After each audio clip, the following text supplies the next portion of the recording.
Bonjour, je me présente, c'est M. Aziz Hamza, attaché au laboratoire LSJM au niveau de l'université du Bebzouar. Dans le cadre de cette rencontre scientifique, j'ai l'honneur de vous proposer le résumé de mon travail intitulé New Approach for the Classification and Construction of a Helical and Coiled Carbon Nanotube Model and their Mechanical Characterization Contribution.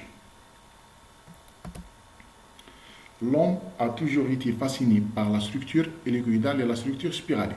Elles représentent des merveilles géométriques rencontrées dans la nature.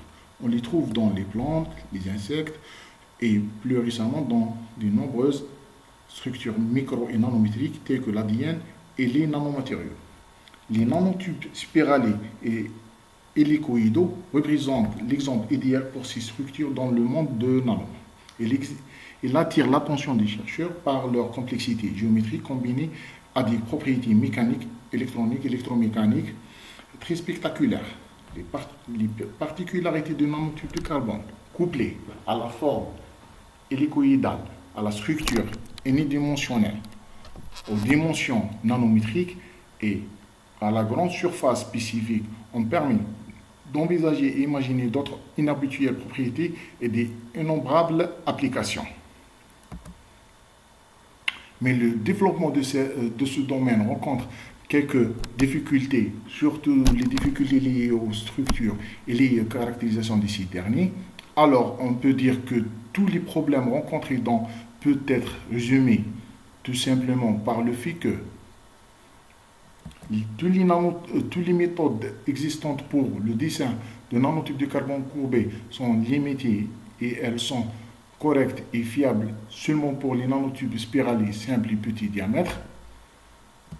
La nomenclature utilisée pour décrire les nanotubes de carbone courbés est erronée. Elle décrit les nanotubes de carbone de façon générale. Dans ce travail, on essaie de proposer quelques solutions aux problématiques posées. Pour cela, on suit le plan d'exposé suivant.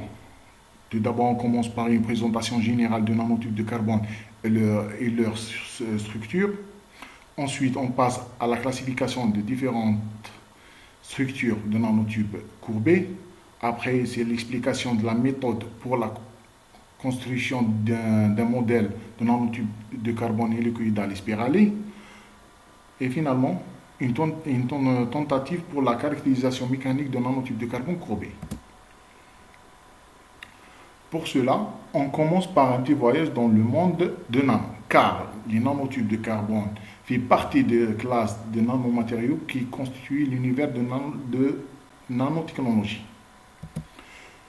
Le nanotube de carbone est considéré comme un plan de graphène enroulé sur lui-même. Sa géométrie est déterminée par trois grandeurs descriptives, le rayon R et la longueur L du cylindre, ainsi que l'angle de chiralité θ, qui détermine l'orientation de feuilles de graphène par rapport à l'axe de nanotube.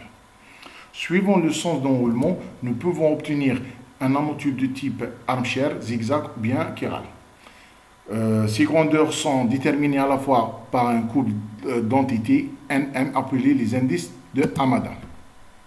Pour plus de détails, les indices de Hamada correspondant aux translations de deux vecteurs unitaires de réseau de Bravais de plans de graphène, ils sont nécessaires pour décrire une circonférence entière de cylindres. Ils sont définis par les relations mathématiques ci-contre. Avec le vecteur AB et le vecteur de chiralité noté CH, c'est la combinaison linéaire de deux vecteurs A1, A2 de réseau de Bravais de la feuille hexagonale.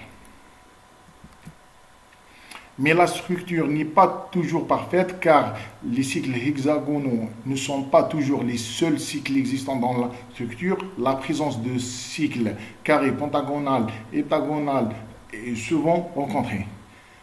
La présence de ces cycles est considérée comme un défaut d'arrangement dans le réseau hexagonal. L'existence de défauts topologiques sur la partie cylindrique du tube n'est pas totalement destructive car l'existence de quelques structures est le résultat de ces défauts. En effet, la combinaison de ces défauts sur le tube peut induire un grand nombre de géométries.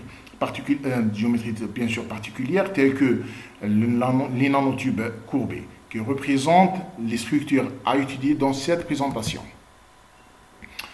Alors, la question qui se pose, quelles sont les différentes classes, quelles sont les différentes classes de nanotubes de carbone courbés. Pour cela, on commence par une simple classification de différentes structures courbées de nanotubes de carbone. L'observation microscopique révèle l'existence de nanosprings, nanotubes de carbone hélicoïdal et les nanotubes de carbone toriques. Ainsi, on trouve aussi les nanotubes de carbone de type pipeau.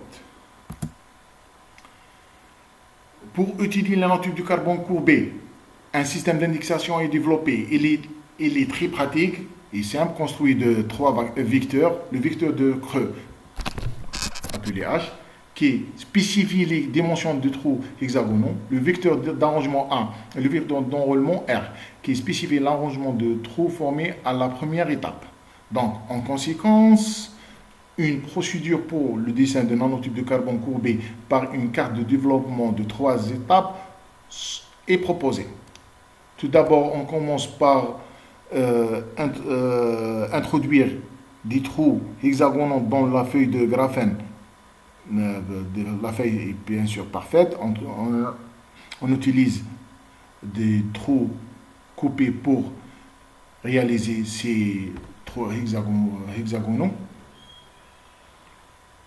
La deuxième étape, c'est rouler la feuille de graphène pour former un nanotube de carbone qui contient des défauts.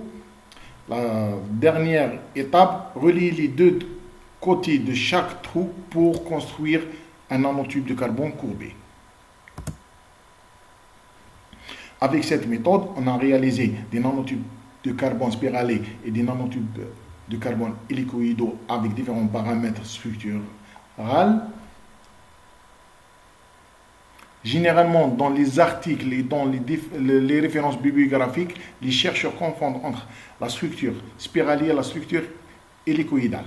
Malgré la ressemblance entre les 2 structures, il existe des différences fondamentales entre eux, puisqu'un nanotube spiralé ressemble à un ressort miniature à l'échelle nanométrique. Déjà, certains chercheurs donnent le nom de carbone nanospring pour cette structure.